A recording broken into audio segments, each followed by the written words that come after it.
যুবকরা মা বোনেরা, তোমরা যদি এখনো ভালো গাছ হও, গাছের ফলটা এখনো ভালো হবে।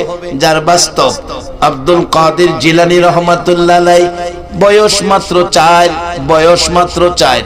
মা সকালবেলা কায়দা হাতে দিয়ে বলছে, আব্দুল কাদের মক্তবে যাও, মসজিদে যাও, মাদ্রাসায় যাও, কোরআন শিখো, আদব শিখো, কোরআন শিখো, আদব শিখো, আমানু হও, আল্লাহ ওয়ালা হও, আল্লাহ ওয়ালা হও, কোরআন শিখো, আদব শিখো, আমানু হও, আল্লাহ ওয়ালা হও। মা ডাকতেছে আব্দুল কাদেরের হাতে কায়দা দিয়ে। আব্দুল কাদের জিলানী কায়দা হাতে লইয়া হাঁটতে হাঁটতে মক্তবে যাইয়া বসেছে। উস্তাদজি ডাকছে, বাবা আসো, আসো তোমাকে সবক দেই। তোমার নাম কি? আমার নাম আব্দুল কাদের। বাবা পড়ো, আউযু বিল্লাহি মিনাশ শাইতানির রাজিম, বিসমিল্লাহির রহমানির রহিম। আব্দুল কাদের আউযু বিল্লাহ বিসমিল্লাহ শিখবে, উস্তাদজিকে আবারও শোনাবে।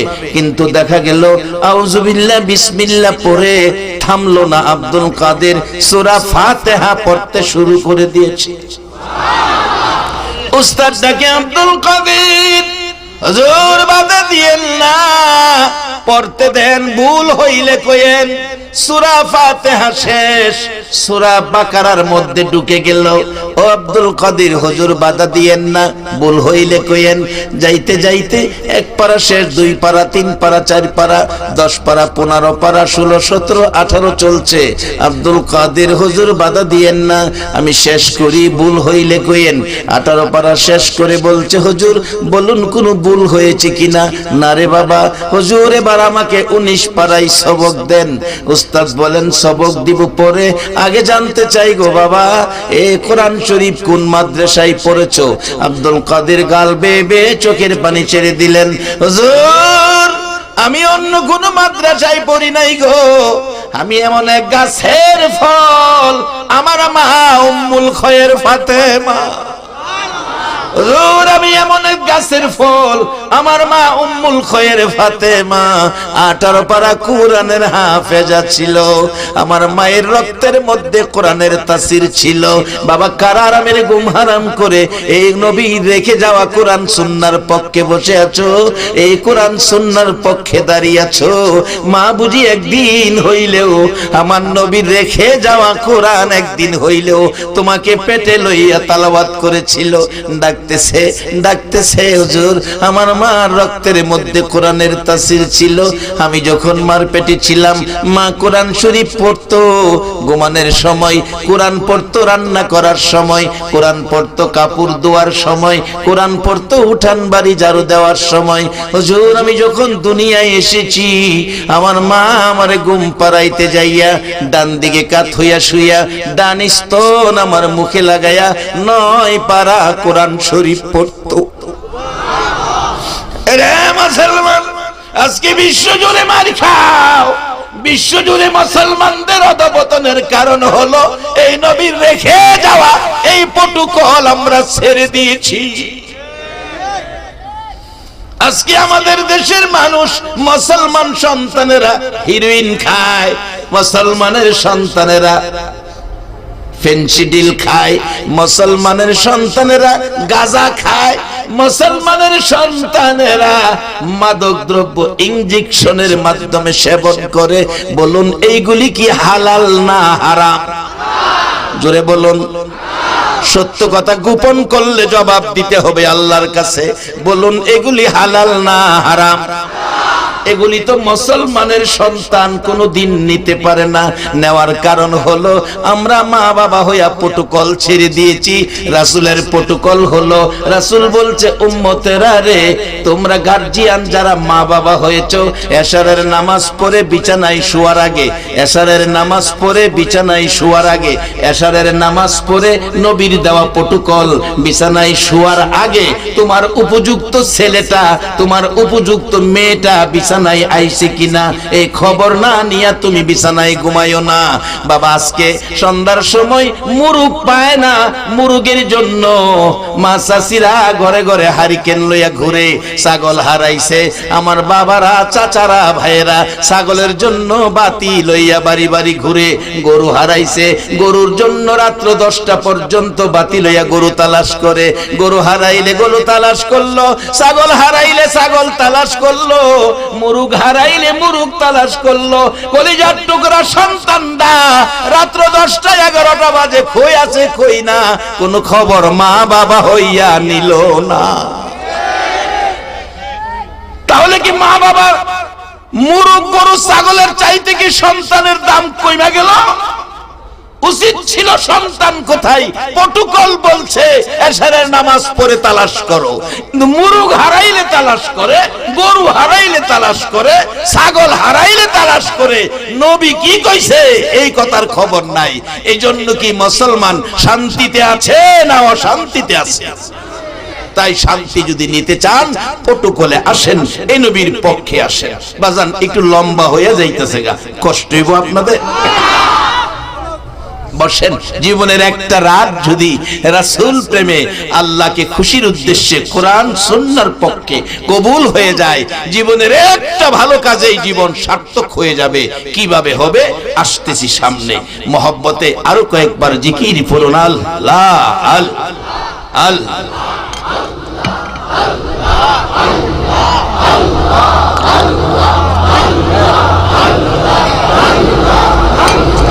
সবাই কয় না বাজান, গুনাহ মাফ হয়ে যাবে। আল্লাহ আল্লাহ আল্লাহ আল্লাহ আল্লাহ লা ইলাহা ইল্লাল্লাহু মুহাম্মাদুর রাসূলুল্লাহ সাল্লাল্লাহু আলাইহি ওয়াসাল্লাম। বাজান প্রটোকলের কাবারের মধ্যে ঢুইকা যান। মুসলমানদের গার্জিয়ান এখনো রয়ে গেছে। বলুন মুসলমানদের গার্জিয়ান কে? আসতে কইলেন যে আল্লাহ, আর আওয়াজ করে কোন বাবা। মনটা ভরে মহব্বতে একটা ডাক যদি আল্লাহর আরশে দিতে পারেন, হয়তো এই উসিলায় আল্লাহ আমাদেরকে মাফ করে দিবে। আরশ পর্যন্ত পৌঁছে দেওয়ার উদ্দেশ্যে অন্তর থেকে বলুন আমাদের গার্জিয়ান কে? আমার আল্লাহ নবীজির মাধ্যমে সব রাস্তা দিয়েছে। এই নবীকে পাঠাইয়া সব প্রটোকল আমাদেরকে বুঝিয়ে দিয়েছে। বলতেছিলাম প্রটোকলের মধ্যে কত শান্তি, কত বরকত। আব্দুল কাদের জিলানী বলছে, হুজুর আমার মা ডান স্তন আমার মুখে দিয়া 9 পারা কোরআন শরীফ পড়তো, আবার বাম দিকে কাত হইয়া বাম স্তন আমার মুখে লাগাইয়া 9 পারা কোরআন শরীফ পড়তো। এইভাবে 9 ডান দিকে 9 বাম দিকে 18 পারা কোরআন পড়ে পরে গো হুজুর আমার মা উম্মুল খয়ের ফাতেমা আমারে ঘুম পাড়াইতো। আমি ওই গাছের ফল কোরআন শুনতে শুনতে 18 পারা কোরআনের হাফেজ হইয়া গেছি। আর অহংকার দিনের মা চাচিরা সেই প্রটোকল জানে না, প্রটোকল বুঝে না বাবা। এই জন্য এমন একটা মাহফিল কায়েম করা দরকার। কারা রে বাবা আজকের মাহফিলের সদস্য? কারা এই সোনার সন্তান? কোন মা তোমাদের কি পেটে রাখছে রে বাবা? এতগুলো মানুষ আজকে কোরআনের পক্ষে এসেছে, এক মাজলিসে 60 বছর ইবাদতের নেকি পেয়ে গেছে। বাবারা এর বরকত কত। এই মাহফিলে আসার কারণ, এই মাহফিলে যদি প্রটোকল কোরআনের পক্ষে একটা মানুষ যদি কবুল হইয়া যায়, একটা মানুষ যদি কোরআনের পক্ষ লইয়া যায়, তোমাদের সকলের নাজাতের ফায়সালা হইয়া যাবে। বাবারা ভাইরা এই কোরআনের পক্ষে নাই, কোরআন পড়ে এখনকার দিনের মা চাচিরা ঘুম পাড়ায় না। ঘুম পাড়ায় নিজের কানে শুনেছি, বাচ্চা কোলে নিয়া ডিজিটাল যুগের মা চাচিরা বাচ্চারে ঘুম পাড়ায়। ঘুম পাড়া নির্মাসি পেশি মুদের বাড়ি এসো, খাট নাই পিড়ি নাই চোখ পেতে বসো। ঘরে বলে খাট নাই পিড়ি নাই চোখ পেতে বইতে। আচ্ছা কোনছে এমন ঘর আছে হনে খাট নাই ঘর? মিছা কথা বললেই সে হাইতাছে। তো এইটা ভালো হইব কেমনে? খাট নাই, পিড়ি নাই, চোখ পেতে বসো ঘুম পাতায়।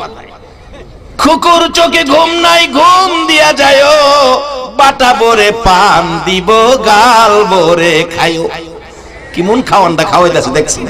আচ্ছা, একটা সত্য কথা কইবেন, নপাড়াবাসী, নপাড়া তো আমাদের ভৈরবতে বেশি দূরের কথা না, এক বাসাই তো আমাদের। একটা সত্য কথা কইবেন, জীবনে কেউ দেখছেন বাটা বইরা পান দিলে গাল বইরা খাইয়া বাচ্চারে ঘুম পাড়ায়? এই কথাটা কি সত্য কইল না মিথ্যা কইল? এই সমস্ত মায়ের পোলাপান হইতো বড় হইলে বিয়াটা করাইলে ওই মা বাবারও ভাড়াইয়া বাসা লইয়া না থাকা।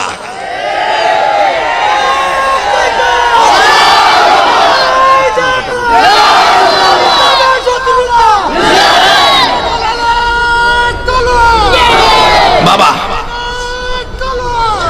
ইসলাম একটা প্রটোকলের ধর্ম, ইসলাম একটা প্রটোকলের ধর্ম, ইসলাম একটা নিয়ম নীতির ধর্ম, ইসলাম একটা আদর্শের ধর্ম, ইসলাম একটা ভ্রাতৃত্ব প্রেম মহব্বত ভালোবাসার ধর্ম।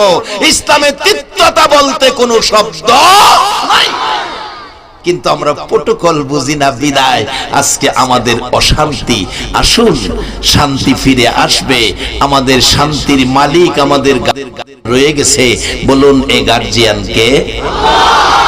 বাজান, একটু প্রটোকলের মধ্যে আসেন। যারা আমানু হইছেন, এখন আল্লাহ আমানুদেরকে আদর করে, ওনার নাচ কইয়া ডাহে না। কোরআন শরীফ দেখবেন খালি ডাকছে আমানু আমানু। নবী কষ্ট করে যে আমরারে আমানু বানাইছে, আল্লাহ না খালি আমরারই ডাহে। আমি যে তালাওয়াত করছিলাম, ইয়া আইয়ুহাল্লাযীনা আমানুর কাউ ওয়াসজুদু ওয়াবুদু রাব্বাকুম, আল্লাহ ডাকতেছে আমানু যারা। আমানু ও পৃথিবীর আমানু, ইমানদার কালিমাওয়ালা আখিরি নবীর উম্মত, তোমরা রুকু সেজদার মাধ্যমে রবের ইবাদত করো। এরপরে বলছে অফ আলুল খয়রা, ভালো কাজ করো। রুকু সেজদা করলে জান্নাত দিব, এ কথা কয় নাই বাজান। এখানে আবার বাকি রাখছে, বলছে রুকু সেজদার মাধ্যমে রবের ইবাদতের পর ভালো কাজ করো, অফ আলুল খয়রা। বাজান, ভালো কাজের মধ্যে মা বাবারে দেশে ফালাইয়া ছেলেটা ঢাকা বইরা তাহে, মা বাবার খবর নেয় না, এই কাজটা কি ভালো না খারাপ? বাবা, গ্রামের বাড়িতে ছেলেটা মেট্রিক পরীক্ষা দিব, পরীক্ষার ফর্ম ফিলআপের সময় শেষ, আজকে সময় শেষ। ছেলের শিক্ষক বলছে তোমার টাকা আজকেও দিতে পারলা না, তোমাকে তো পরীক্ষা দেওয়ার সুযোগ দেওয়া যাবে না, তোমার জন্য আর একটু সুযোগ দিলাম। কালকে 11টার মধ্যে তোমার টাকা দিতে পারলে তাহলে পরীক্ষা দিতে পারবা, না হয় তুমি এবার পরীক্ষা থেকে গ্যাপ, পরীক্ষা দেওয়া সম্ভব নয়। ছেলেটা বাড়িতে আইসা দুইটা চোখের পানি ছাড়ে আর কান্দে। বাবা সামনে দাঁড়াইছে, কলিজার টুকরা সন্তান রে, বল রে বাবা কেন কান্দোস? প্রয়োজনে তোর জন্য রক্ত বিক্রি করব। কত বাবা সন্তানের মায়াই গো রক্ত বিক্রি করতে চায়। আজকে সেই সন্তানে মা বাবার সাথে বেঈমানি চলে যায়। রোগটা কোথায়, কারণটা কি বাজান? আসেন, জান্নাতে যদি যাইতে চান প্রটোকলের মধ্যে ঢুইকা যান। প্রটোকল ছাড়া গায়ের জোরে টাকার জোরে বাবা জান্নাতে যাওয়া যাবে না। নিয়মের ভিতরে, নিয়মের মধ্যে আমরা জান্নাতি। রাসূল বলেছেন মান ক্বালা লা ইলাহা ইল্লাল্লাহু ফাদাখালাল জান্নাহ, যারা এই কালিমা পড়েছেন আল্লাহর কসম আপনারা সবাই জান্নাতে যাবেন। আপনারা কি জান্নাতে যাইতে রাজি আছেন কিনা? না এই পৃথিবীতে থাকবেন? আচ্ছা, যাওনগা লাগবো। এটা এমন এক দেশ, এই দেশে আসার সিরিয়াল আছে, যাওয়ার সিরিয়াল নাই। যার বাস্তব আমার বাড়িতে আজ থেকে 14 বছর আগে আমরা 5টা ভাই, আমার বড় ভাই মারা গেছে, মা বাবা বেঁচে আছেন, আমরা বাকি 4 ভাই আছি। বড় ভাই মারা যাওয়ার পর বড় ছেলের সুগে সুগে আমার মা 6 মাসের মধ্যে স্ট্রোক করে মাও দুনিয়া থেকে বিদায়। আমার বড় এক ভাই আছেন, আমি, তারপরে 2 ভাই। এই রমজানের আগে 5টা বাচ্চা ছোট ছোট। রমজানের আগে জমির ধান কেটে বাড়িতে আনছে, অর্ধেক ধান জমিতেই রইছে, বাড়িতে আনতে পারছে না। কুলাইতে পারে নাই, কালকে আনবে সিদ্ধান্ত, ধান বিক্রি করব কি করব হিসাব কিতাব করছে। রাত্র এশারের নামাজ পড়ছে, চাটা খাইয়া এসে ঘুমাইছে। 11:30টার দিকে আমার ছোট ভাইয়ের ঘরে কান্নার আওয়াজ, বাচ্চাদের। দৌড়ায় গেলাম, যাইয়া দেখি বাচ্চাদের মুখে এতিমের নিশান। আমার ভাইটা চোখ বন্ধ করে আছে, তার বড় বাচ্চাটা বাবার গায়ে ধরে ধাক্কাইতেছে, বাবা কথা কও না, বাবা কথা কও। একবার ডাক দিলি 2-3বার জবাব দিছো, আজকে কেন কথা কও না? আমি আমার ছোট্ট ভাইটা মাথায় হাত দিয়ে দেখি আমার ভাই দুনিয়ার থেকে বিদায় হয়ে গেছে। 11:30টায় স্ট্রোক করে দুনিয়ার থেকে বিদায়। 5টা বাচ্চা ঘরের মধ্যে আজকে এতিম। বাবারে, যদি সিরিয়ালে যাওয়া হতো, আমার বড় আরেকজন আছে, আমি এরপরে এমন এক দেশে থাকি, আসার সিরিয়াল আছে, যাওয়ার সিরিয়াল নাই। তাই বাবা বসে কবে কার ডাক আইসা যায় বলা যায় না। একটু প্রটোকলের মধ্যে আসেন। আজকে আমাদের দেশের ইঞ্জিনিয়াররা দেখছি বিল্ডিং বানাইতে, যে বিল্ডিং এ লাগতো 20 টন রড, এটার মধ্যে 2 টন বাড়াইছে 22 টন। আমি জিগাইলাম ইঞ্জিনিয়ার সাহেব, পাশের বিল্ডিং 20 টন, এটা 22 টন কেন? হুজুর এখন জাহি মারে, জাহি। জাহি চিনেন তো? জাহিদারে কি কয়? ভূমিকম্প। ভূমিকম্প। হুজুর এখন ভূমিকম্পের যুগ, রড বাড়াইতে হইব বিল্ডিং বাঁচাইতে গেলে। বিল্ডিং বাঁচাইতে গেলে রড বাড়াইতে হইব। আমি গেলাম, ইঞ্জিনিয়ার সাহেব খুব খুশি হইলাম, বিল্ডিং বাঁচাইতে রড বাড়াইছেন, এবার বিল্ডিং এর মালিক বাঁচাইতে কি বাড়াইবেন কোন? আপনাদের কাছে দিলাম বিচারটা। বিল্ডিং বাঁচাইতে ইঞ্জিনিয়ার রড বাড়াইছে, বিল্ডিং এর মালিক বাঁচাইবার কোন জিনিস বাড়াইয়া দেওয়ার ক্ষমতা কোন ইঞ্জিনিয়ারের আছে কিনা? বাবা, এই চিন্তা পড়লে আগিলার মুরব্বীরা কাঁদছে। ও মিচামিচি কাটাইলাম জিন্দিগি, বলুন, মিছামিচি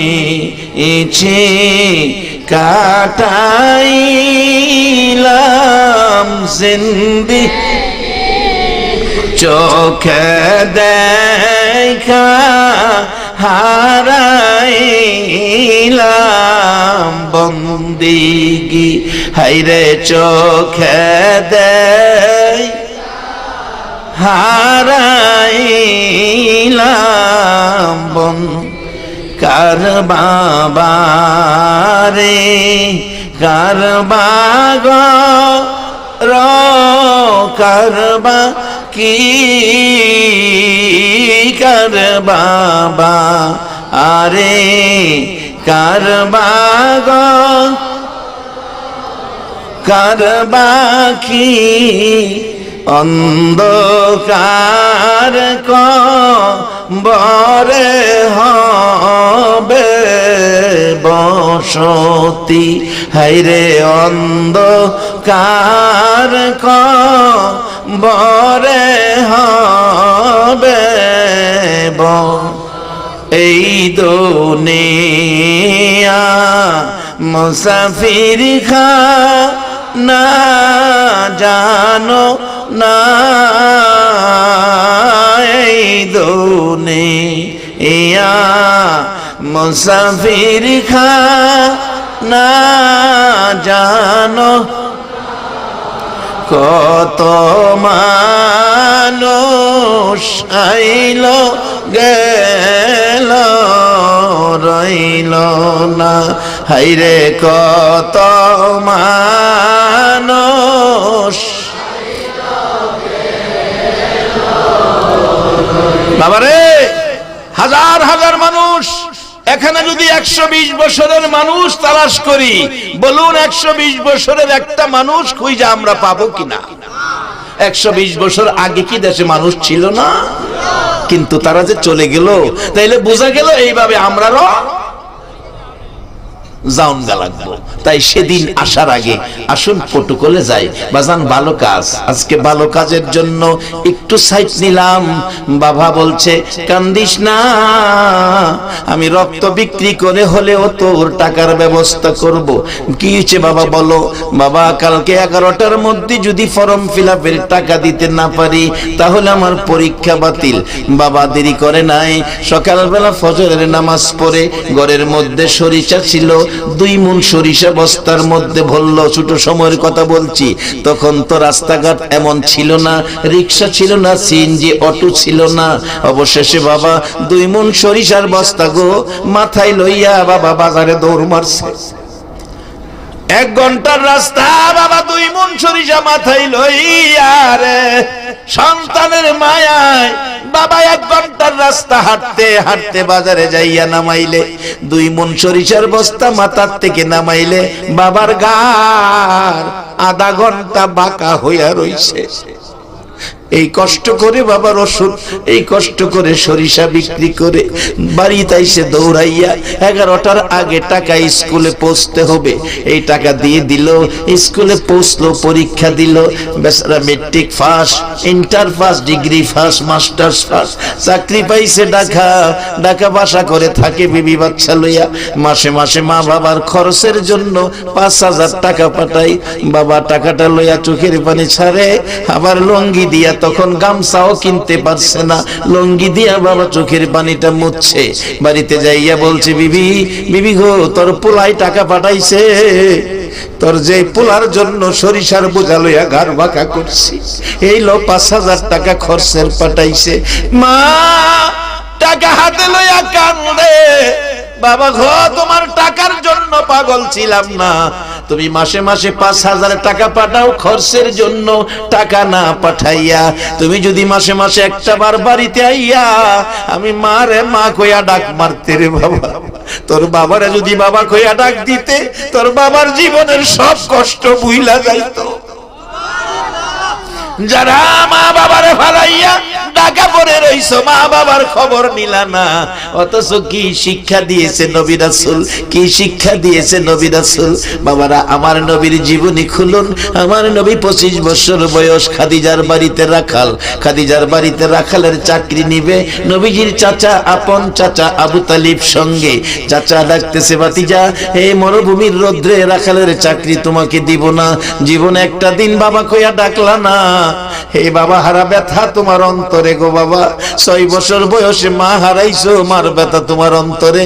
এই কষ্টের চাকরি যদি আমি তোমারে দেই, মরুভূমিতে যাইয়া কইবা আমার মা বাবা যদি থাকতো এই কষ্টের চাকরি আমারে দিত না রে বাবা, এই চাকরি আমি তোমারে দিতে রাজি না।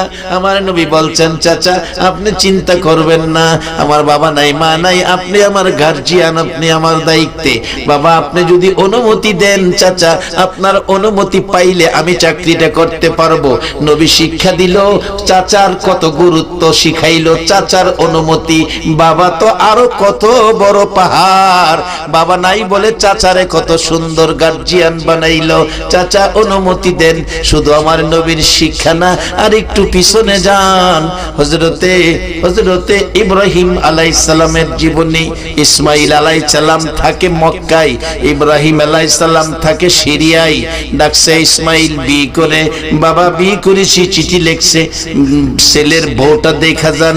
ইব্রাহিম আলাইহিস সালাম বুড়া মানুষ, খুশি, মরুভূমির পথ অতিক্রম করে সিরিয়ার থেকে মক্কায় পৌঁছলেন।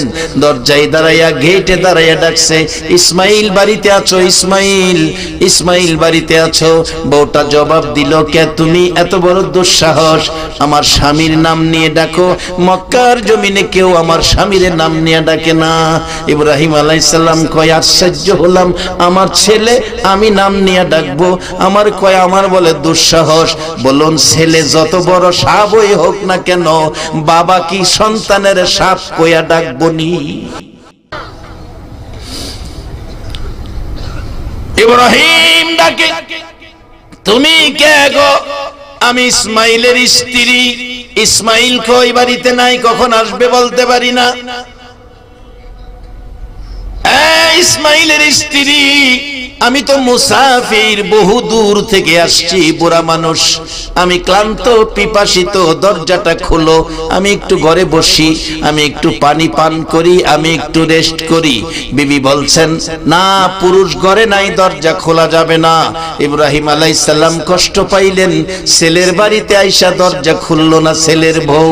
চলে গেলাম, বৌমা ইসমাইল আসলে বইল ঘরের চৌকাট ভালো না গো। আমি চলে গেলাম ইসমাইলের কাছে, খবরটা দিয়েও দিমনে। চলে গেলেন ইব্রাহিম। তখন তো মোবাইল ছিল না, যোগাযোগের এমন সুবিধা ছিল না। কিছুক্ষণের মধ্যে ইসমাইল আলাইহিস সালাম বাড়ির গেটে আয়েশা ডাকতেছে, বিবি গো, বল আমার বাড়িতে কোনো মুসাফির মেহমান আসছিল কিনা। বিবি বলেন, কেমনে জানো? কোনোদিন তো এই প্রশ্ন করো নাই। ইসমাইল কান্দে আর ডাকে, বিবি কেন জানি গো, আজকে বাড়ির গেটে আসার পর আমার বাবা ইব্রাহিমের গন্ধ আমার নাকে লাগতেছে। আমার বাবা ইব্রাহিমের গন্ধ আমার নাকের মধ্যে লাগতেছে গো বিবি। আমার বাবার কণ্ঠে ইসমাইল ইসমাইল ডাক আমার কানের মধ্যে ঢুকতেছে গো বিবি। সত্য করে কোনো মুসাফির মেহমান আসছিল কিনা? বিবি বলেন, আসছিল একটা মুসাফির বহু দূর থেকে, তোমার নাম লয়া লয়া ডাকে, এই লোকটারে আমি ঘরে আসতে দেই নাই। ইসমাইল চোখের পানি ছেড়ে দিল, বিবি সর্বনাশ করছস, যিনি আমার নাম লয়া ডাকছে গো, ইনি আমার বাবা ইব্রাহিম ছাড়া কেউ না। বাবারা, মা হারাইলাম 14 বছর হইছে, 1 বছর হইছে বাবা হারাইছি। যে রুমে বাবা থাকতো, বিবিরে বলে রাখছি রুমের দরজাটা বন্ধ করো না। রাত্র 2টা 1টা 2:30 বাড়িতে যাইয়া বাবার রুমে ঢুকি, কোনো দিন দেখি বাবা সজাগ আছে, বাবার চেহারার দিকে তাকিয়ে থাকি। আমার নবী বলেছে, উম্মতেরা রে, যেখানেই যাও, যেখান থেকে আসো, মা বাবার রুমে আগে যাইও, মা বাবার চেহারার দিকে মায়ার নজরে তাকাইও। আমি রাসূল বলে গেলাম, যতবার মা বাবার চেহারার দিকে মায়ার নজরে তাকাবি রে উম্মতেরা, ততটা কবুল হজের নেকি তোমার আমল নামায় পেয়ে যাইবা। বাবার দিকে তাকিয়ে থাকতাম, কোনো দিন বাবারে সজাগ পাইতাম। সজাগ পাইলে বাবা জিগাইতো, আজকে কই গেছিলে। কেউ তো আমারে কই গেছিলে তুই শব্দটা কেউ আজকে আমারে কয় না পৃথিবীতে, কিন্তু আমার একটা মানুষ ছিল কই গেছিলে কইয়া ডাকতো। এ মধুর ডাকের চাবি যেন তালা মারা হইয়া গেছে।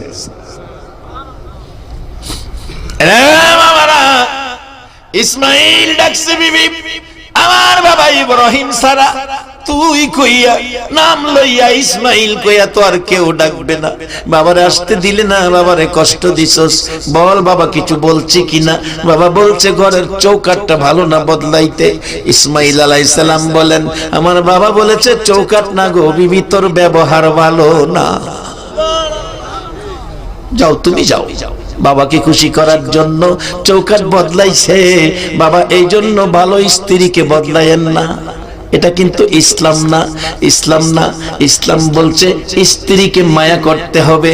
বৈরব থেকে একটা মেয়ে আপনাদের নোয়াপাড়ার বউ হয়ে আসছে, সাথে কাউরে আনে নাই, বংশের কাউরে আনে নাই, একেবারে অসহায় মহিলাটা আপনার ভালোবাসায় আপনার বাড়িতে বউ হয়ে আসছে।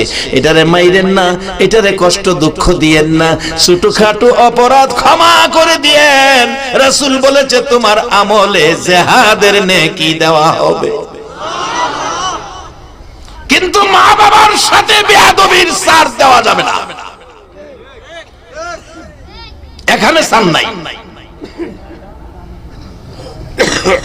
আমার এক বন্ধু বলেন, দোস্ত বাসর রাত্রে স্ত্রীর সাথে বলে কত কথা কয়, আমার জীবনের বাসর রাত্রের ঘটনা শুনবে।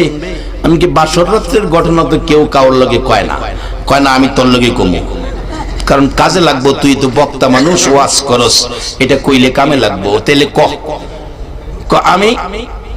আমি সিদ্ধান্ত নিছি বাসর রাত্রে বিবির সাথে। আমার প্রথম কথাটা ছিল, বিবি তোমার সাথে আমার প্রথম কথা হলো আমার সকলের বিরুদ্ধে আমার কাছে অভিযোগ দিতে পারবা, কিন্তু আমার গর্ভধারিণী মা আর মাথার ঘাম পায়ে ফেলাইয়া যেই বাবা মুখের খাবার আমার মুখে দিয়া লালন পালন করেছে, এই মা বাবার বিরুদ্ধে কোনো কমপ্লেইন আমার কানে দিতে পারবা না। এই প্রথম কথা ছিল। আজকে যারা বিয়ে করো নাই, তোমরা এই ওয়াজটা বাড়িতে নিবা। আর যারা বিয়ে করেছেন, যদি মা বাবা থাকে, আজকে গিয়া বুঝাইয়া বলবেন মাইরেন না। আবার অন্ত বাঙালি মাই শুরু করে, ইসলামে বিবিরে মারবেন, ইসলামে নাই, যত পারেন আদর করবেন। আর যদি মারার কাজ করে, এই ফেজের উপর মারবেন না, মুখটার উপরে হাত তুললেন না, ফিডের মধ্যে মাইরেন আস্তে করে, যেমন ব্যথা না পা। এটা ইসলাম। এ ওয়াজে মনে মহিলারা খুশি হইব, কি খাবে মাঝে মাঝে খুন লাগে হেরা দেখিস।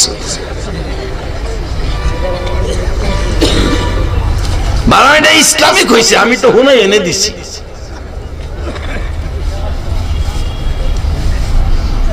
আর মহিলাদেরও হিসাব করে চলা উচিত। কি খান আমার নবী স্ত্রীর সাথে কি ব্যবহার করেছে শিক্ষা দিচ্ছে। নবী সারাদিন বাড়ি বাড়ি ঘুরে বিকাল বেলা আসছে, নবী খিদায় ক্ষুধার্ত, একেবারে খিদায় কাতর। আয়েশা মা আয়েশা সিদ্দিকার হুজরায় ঢুকলেন। আয়েশা, খাবারের কিছু আছে? জি হুজুর আছে, বসুন। আমার নবী বসলে প্লেট একটা সামনে রাইখা একটা খেজুর নবীর সামনে রাখছে। একটা খেজুর সামনে দিলে কি বোঝা যায় আরো কি ঘরে খেজুর আছে কিনা? একটা খেজুর ঘরে আছে, একটা খেজুর সামনে। আমার নবী ভাবলেন পেটে খুব খিদা, খেজুর একটা, এক গ্লাস পানি সামনে।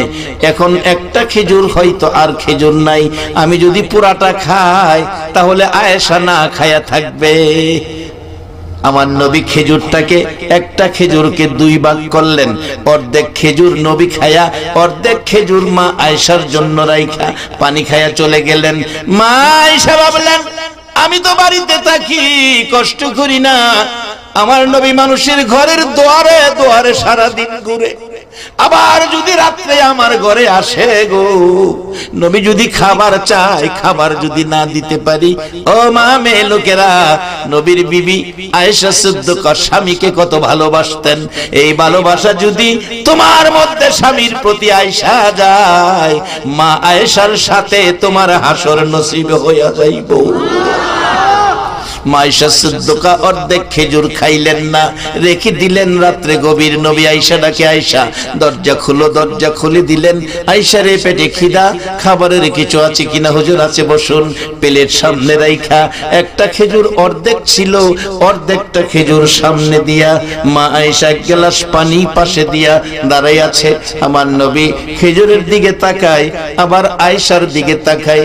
নবীজি গাল বেবে চোখের পানি ছাড়ছে। রে আয়েশা, অর্ধেক খেজুর তোমার জন্য রেখেছিলাম, তুমি কি খাও নাই রে আয়েশা? মা আয়েশা বলেন, ইয়া রাসূলুল্লাহ, আপনি উম্মতের মায়ায় বাড়ি বাড়ি ঘুরেন, কষ্ট করেন গো নবী। আমি আয়েশা ঘরে থাকি, না খাইয়া কষ্ট করলেও আমার কোনো অসুবিধা হবে না। ইয়া রাসূলুল্লাহ, খান গো নবী, আপনি খাইয়া পানি খাইয়া ঘুমান, না হয় আপনার চোখে ঘুম আসবে না। নিজে না খাইয়া স্বামীরে খাওয়াইতো।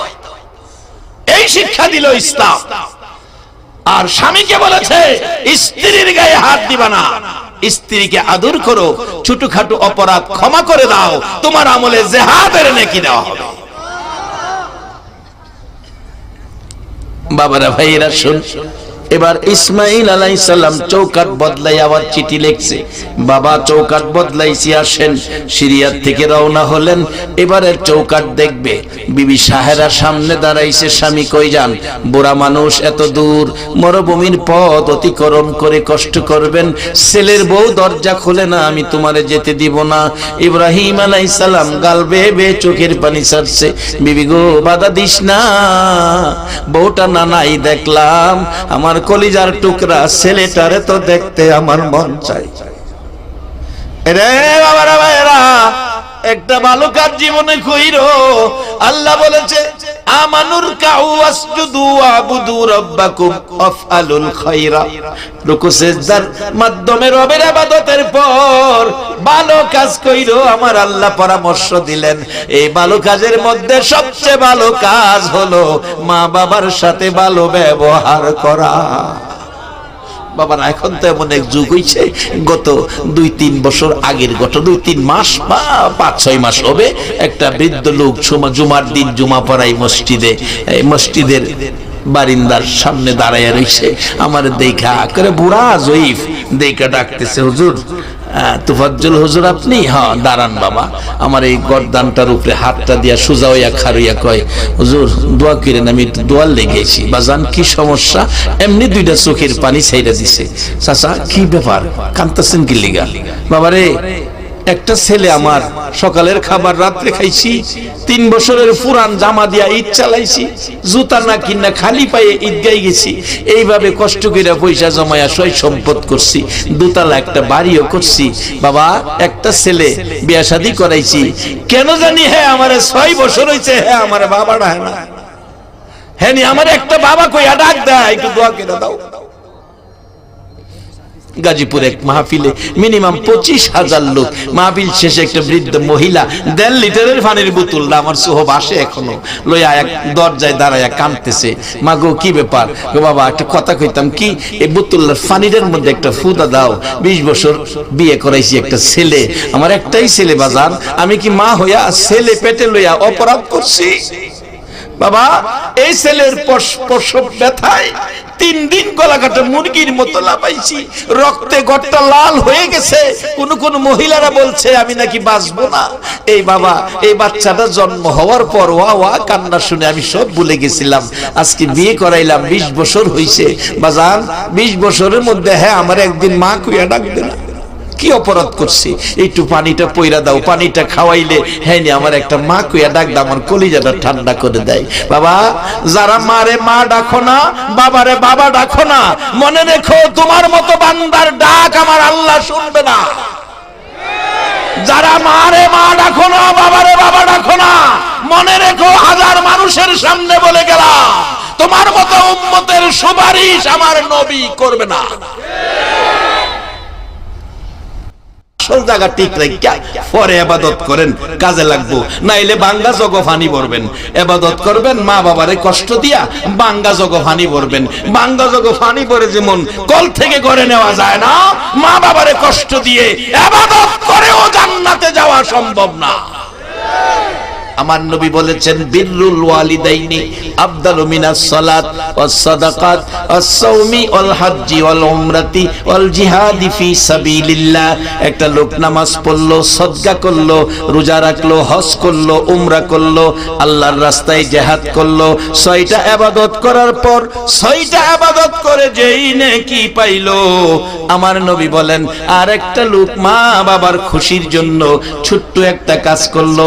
বাজান কি কাজ? এটাই হবে আমার শেষ কথা। ছোট্ট একটা কাজ, কি কাজ বাজান? এটাই হবে শেষ কথা। কিতাবে আসছে 3 জন যুবক, মুসলমান যুবক, আরবের ইতিহাস, বাহির হলেন, ঘুরে ঘুরে আল্লাহর কুদরত দেখেন। হঠাৎ দেখে ঘূর্ণিঝড় তুফান আসতেছে, কোথায় যাবে ঘরবাড়ি নাই, শুধু পাহাড় আর পাহাড়। একটা বড় পাহাড়, পাহাড়ের মাঝখানে একটা সুড়ঙ্গ দেখা যায়, একটা গুহা দেখা যায়, এর মধ্যে 3 বন্ধু গিয়ে ঢুকলেন। 3 বন্ধু ঢুকার পর উপর থেকে ভীষণ তুফান, বড় একটা পাথরের খণ্ড তুফানে ছুটাইয়া দিলে গড়াইয়া গড়াইয়া আস্তে আস্তে এই গুহার মুখের মধ্যে আইসা পড়ে গেছে। গুহার মুখের মধ্যে আইসা পড়ে গেছে। আনুমানিক তুফান শেষ হইছে মনে করে 3 বন্ধু ধাক্কাইতেছে খোলার জন্য। 3 বন্ধু ধাক্কায়, 3 জন কেন 30 জনে ধাক্কাইলেও পাথর সরানো যাবে না। 3 বন্ধু গুহার মধ্যে বৈশা চিন্তা করে, এখন তো মোবাইল নাই, কার কাছে মোবাইল করব, কে আমাদেরকে বিপদ থেকে উদ্ধার করব। 3 জনে মিলে পরামর্শ সিদ্ধান্তে পৌঁছলেন, চলো আল্লাহর কাছে কই। আল্লাহর কাছে বলবে কি দেখাইয়া কইবি রে? জীবনের কোনো ভালো কাজ থাকলে আল্লাহরে দেখাইতে পারবি। একটা যুবক বলছে আমার জীবনে একটা ভালো কাজ আছে। কি ভালো কাজ? আমার ফ্যামিলিতে আইন করেছিলাম রান্না বাড়া হইলে আগে আমার মা বাবা খাইবো, পরে আমরা খাইবো। এই আইনটা যদি আল্লাহর কাছে পছন্দ হয়ে থাকে, রে বন্ধুরা রাত্রে বাড়ি গিয়া দেখি বিবি বাচ্চা বসে আছে, মা বাবা ঘুমিয়ে আছে, বাচ্চাগুলো কাঁদতেছে। জিজ্ঞেস করলাম, ওই যুবক বলতেছে, বিবি গো বাচ্চাগুলো কান্দে কেন? তুমি না আইন করেছো মা বাবা আগে খাবে, আজকে সন্ধ্যার সময় মা বাবা ঘুমাইয়া গেছে, খায় নাই, এই জন্য অপেক্ষায় আছি, বাচ্চাদেরকে খাবার দেই নাই, মা বাবা ঘুম থেকে উঠে খাবে, তারপরে বাচ্চারা খাবে, আমি খাবো, তুমি খাইবা। যুবক বলে, বন্ধুরা রে, আমি অপেক্ষায় বসে গেলাম, বসে থাকতে থাকতে সারাটা রাত পার হইয়া গেল, মা বাবা ঘুম থেকে ওঠে না, আমরাও খাই না, বাচ্চারা কাঁদতেছে। ফজরের আজান পড়ে গেছে, মা বাবা ঘুম থেকে উঠেছে, ডাকতেছে, কি হলো, তোমরা বসে আছো কেন? মা গো বাবা গো, তোমরা খাইলে আমরা খাবো, এই জন্য বসে আছি, তোমার নাতি নাত করে না খাইয়া কাঁদতেছে। মা বাবা খুশি হলেন। বাবা, এই মা বাবা খুশি হইয়া হাত বাড়াইয়া ডাকে, আল্লাহ গো, কেমন কলিজার টুকরা সন্তান পাইলাম, সারাটা রাত বসে রইল, আমরা খাই না বিদায় খাইলো না, আমরা খুশি, তুমি আল্লাহ খুশি হও। এই মা বাবার সাথে ভালো ব্যবহার করা বলুন দরকার আছে কিনা? বাবা কেন ভালো ব্যবহার করবেন না? এটাই হবে আমার শেষ কথা। ছোট কালে, আজ থেকে 40 বছর আগের কথা বলছি, তখন গ্রামের মানুষ গরিব অবস্থায় ছিল, এখন তো অবস্থা ভালো হয়ে গেছে। বাড়ি 10 বাড়ি 15 বাড়ি মিললেও একটা কুরবানির গরু পাওয়া গেছে না। বড় বড় গরু যদি কেউ আনছে, ছোট সময় গিয়ে লাইন ধরে গিয়ে দেখছি, গরু দেখছি, কত সুন্দর গরু। এই গরু দেখে আইসা কত গরিব সন্তানেরা মার কাছে বলছে, মাগো এমন একটা গরু যদি বাবাই আনতো, কুরবানি দিত, আমরা গোশত খাইতাম। বাবা শুই না, ঈদের দিন সকাল বেলা চোখের পানি ছেড়ে দিছে, কুরবানির গরু কিনবো, কোত্থেকে চাউল কিনার পয়সা নাই। নামাজ শেষ করে এসে বাবা ডাকতেছে, বিবিরে, বিবি গো একটা ব্যাগ দে। ব্যাগ লইয়া বাবা একবারে শহরের কিনারে চলে গেছে। মিল ফ্যাক্টরির আশেপাশে যারা বড় বড় গরু কুরবানি দেয়, তাদের বাড়ির কাছাকাছি গিয়ে ঘরের দুয়ারে দাঁড়ায়া এতিমের মতো হাত বাড়াইয়া ডাকছে, রে ভাই, 2টা টুকরা গোশত দে, আমার সন্তানেরা খাবে। বাবা সারাদিন ব্যাগ লইয়া ঘরে ঘরে ঘুরে 5-7 কেজি গোশত লইয়া বাড়িতে আইসা বলছে, বিবি রান্না কর, এই গোশত আমার নিজ হাতে সন্তানের খাওয়াইব।